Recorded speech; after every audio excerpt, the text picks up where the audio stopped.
ग्वालियर शहर के बड़ापुर थाना क्षेत्र के ट्रांसपोर्ट नगर में एक टेंट व्यवसायी की हथौड़े से पीट कर निर्मम हत्या की गई। मृतक सूरत जखेनिया टेंट के पाइप बनाने का कारोबार करता था और नाका चंद्रबद्दी के पास रहता था। वह सोमवार रात को अपनी टेंट के पाइप की फैक्ट्री में गया था। उसके बाद वह घर नहीं लौटा। सुबह जब उसके परिवार के लोग ढूंढते हुए वहां ट्रांसपोर्ट नगर पहुंचे, तब उन्हें उसकी दुकान के बाहर सूरज की मोटरसाइकिल खड़ी मिली, लेकिन सूरज का कुछ अता पता नहीं था। उन्होंने ट्रांसपोर्ट नगर पार्किंग नंबर 6 के पीछे स्थित उसकी फैक्ट्री में पीछे जाकर जब अंदर देखा तो उनके होश उड़ गए। वहां सूरज जखेनिया औंधे मुंह पड़ा हुआ था। पुलिस मृतक सूरज जखेनिया के मोबाइल की कॉल डिटेल और उससे दुश्मनी रखने वालों के बारे में जानकारी हासिल कर रही है।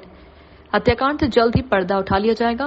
साथ ही जिस जगह ये हत्या की गई है वहां कच्चा टीन शेड है और बाहर से आने जाने का भी इंतजाम है, लेकिन जिस तरह से वारदात को अंजाम दिया गया तो इससे ये साफ है कि किसी नजदीकी या साथ में रहने वाले व्यक्ति ने ही सूरज को मौत की घाट उतारा है।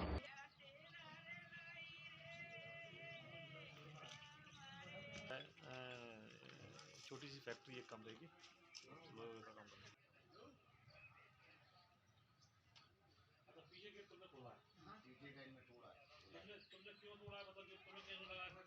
हमें सवेरे लड़की ने फ़ोन लगाया था लड़के को, तो लड़का आया सवेरे 8 बजे यहाँ पे देखने के लिए। तो लड़का देखने के बाद 1 घंटे कम से कम जहाँ घूमता रहा पूरी ट्रांसपोर्ट नगर जो वहाँ पे होटल वगैरह चाय वाय सब जगह देख के आया, कहीं नहीं मिला उसको। मैंने फ़ोन लगाया कम से 4-5 फ़ोन उसको लड़के को लगा। लड़का मैंने पता चला कि नहीं बोला कि नहीं चला पापा पता कर चुके, और लड़की ने ही फ़ोन लगाए। और बस उसके बाद मैं 1-1.5 घंटे बाद मैं आया जहाँ पे 9 बजे के टाइम पर मैं आ गया जहाँ पे 9 बजे के बाद मैंने भी देखा जहाँ पर गाड़ी खड़ी जी पल्सर और उसका लड़का भी खड़ा था और उसके भैया भी आ गए, उसकी माताजी भी आ गई थी। और उसके बाद हमने चारों तरफ घूम घाम कर देखा। फिर मैंने गया पीछे साइड में गेट लगा हुआ है पुराना, उस पर से मैंने देखा, मैं जहाँ से देख लो जाकर नहीं उसमें कुछ अंदर शायद कोई है कि नहीं है। तो उसमें हमने देखा कि उसको औंधा पड़ा हुआ है। कब मैंने उसकी शर्ट से पहचान लिया, शर्ट उसकी चेक कलर की लाल कलर की शर्ट थी, तो उससे मैंने पहचान लिया कि मैं सूरज ही है। तो मेरे साहब मैं तो मेरे हौसले उड़ गए। उसके बाद फिर मैंने सोचा मैं जाने के लिए, तो उधर से हम चढ़े पीछे साइड से बगल वाले की, वहाँ से छत पे से वहाँ से चढ़ कर दीवार पर से जाकर अंदर से जीना पे अंदर गए। हम अंदर जाकर कुछ नहीं, हमने पहले वो गेट का ताला तोड़ा पीछे वाला हथौड़े से। हमने वो सूरज मौके पर पड़ा हुआ था, खून लथपथ बिल्कुल खून बह रहा। तो हमें तो देख के तो ऐसा लगा कि वो तो कुछ भी सही नहीं उसके अंदर देखने के बाद। फिर हम क्या काम करता था सूरज? ट्रक जो उसका टेंट का काम करता था। ये बिल्डिंग वाला यही काम करता था? हाँ इसी में काम करता था। नहीं, नए बाजार में इनकी दुकान है। शाम को आया था यहाँ तो 8 बजे। कल शाम को ही आया है, आता जाता रहता है, काम कराता रहता है रात में।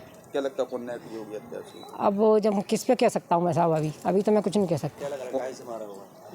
हथौड़े से मारा, वो तो हथौड़ा लग दिख रहा है ना उसमें उसके मुंह में कम से कम। कौन साथ में काम करता था? अब ये तो मेरे को ही नहीं पता। उसके कारीगर वो खुद ही लाता था और खुद ही छोड़ने जाता था कारीगरों को। रंजिश तो अभी तो साहब मैं कुछ नहीं कह सकता इस मामले में, अभी मेरे कुछ नहीं समझ में आ रहा।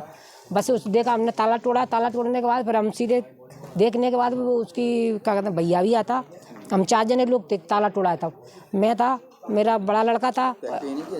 फैक्ट्री बड़े भैया का मकान है, इनसे बड़ा है, इनके बड़ा मकान है। वो तो इसमें काम इनकी यार 35 साल की, 32-34 साल की। तो मैंने ताला तोड़ा है, आया उनके माताजी भी थी, उनका बड़ा भैया भी था और मेरे 3 लड़के थे। 2 लड़के में मतलब 5-6 आदमी थे। हमने ताला तोड़ा है और मैंने अंदर जाके देखा तो हमारे साथ छोड़ गए साहब। और उसके बाद फिर हम सीधे थाने चले गए। थाने में हमने सूचना दी। ये बड़ापुर थाना क्षेत्र में पार्किंग नंबर 6 के पास में आज एक टीन शेड में एक कच्चा कंस्ट्रक्शन है, उसमें एक 30-35 साल के युवक की डेड बॉडी हमें मिली है। प्रथम दृष्टया ये लग रहा है कि किसी हार्ड एंड ब्लंट ऑब्जेक्ट से उनको काफ़ी पावरफुल मतलब ताकत से उसको चोट मारी है। तो on spot he excessive bleeding की वजह से उसकी मौत होना परिलक्षित हो रही है। CSP ग्वालियर और TI साहब इसमें लगे हुए हैं।